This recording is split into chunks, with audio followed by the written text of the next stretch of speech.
Hi guys, আসসালামু আলাইকুম। আমি লাকি তালুকদার। আমার চ্যানেল রান্না বাই আড্ডা থেকে আবারও চলে আসলাম নতুন একটা রেসিপি নিয়ে। সেটা হলো শুটকি দিয়ে বরবটি আলু রেসিপি। তাহলে চলুন কথা না বাড়িয়ে মূল রেসিপিতে চলে যায়। আজ দেখুন, আমি একটা কড়াই বসিয়ে নিলাম, তার মধ্যে পরিমাণ মতো তেল দিয়ে দিলাম। তেল গরম হয়ে আসলে এর মধ্যে রসুন কুচি আর সামান্য পরিমাণ পেঁয়াজ কুচি দিয়ে দিব। এখন এগুলো ভালো করে বাদামি কালার করে ভেজে নিব। আমার আজকের এই রেসিপিটা কিন্তু শুটকি লাভারদের জন্য, সবার জন্য না কিন্তু। যারা শুটকি পছন্দ করে না তারা একটু দূরে থাকবেন। এই যে দেখুন, আমার রসুনটা কিন্তু ভাজা হয়ে আসছে।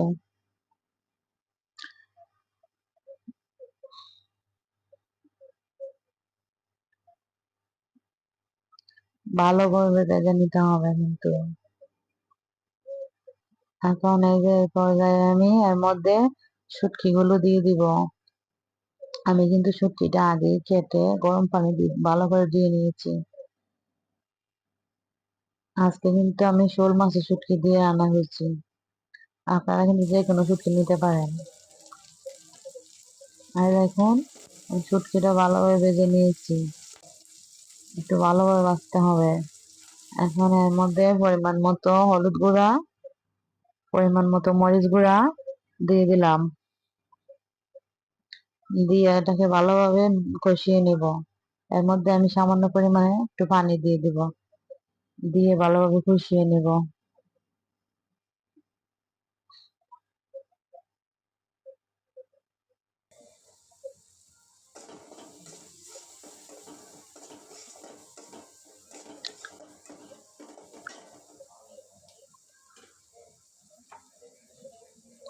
এই তো কষানো হয়ে গেছে। এখন এর মধ্যে আমি বরবটি আলুটা দিয়ে দিব।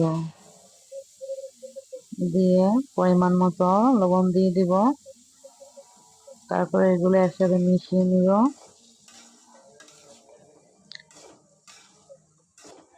মিশিয়ে ঢাকনা দিয়ে ঢেকে দিব।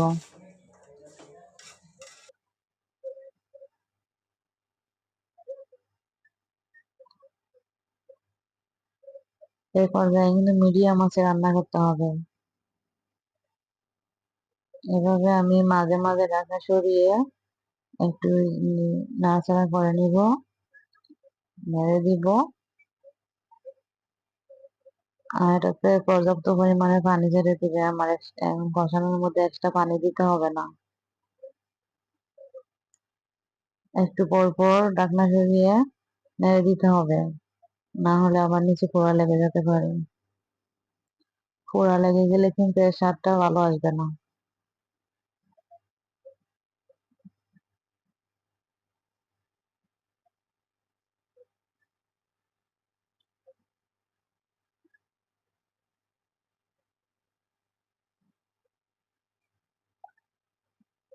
দেখুন, আমার এই শুটকিটা কিন্তু পানি শুকিয়ে আসছে।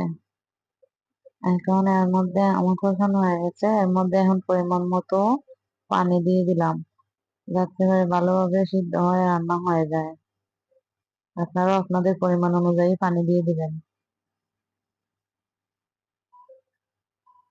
এটা কিন্তু একটু মাখা মাখা করে রান্না করব, তাই তেমন বেশি একটা পানি দেওয়া যাবে না।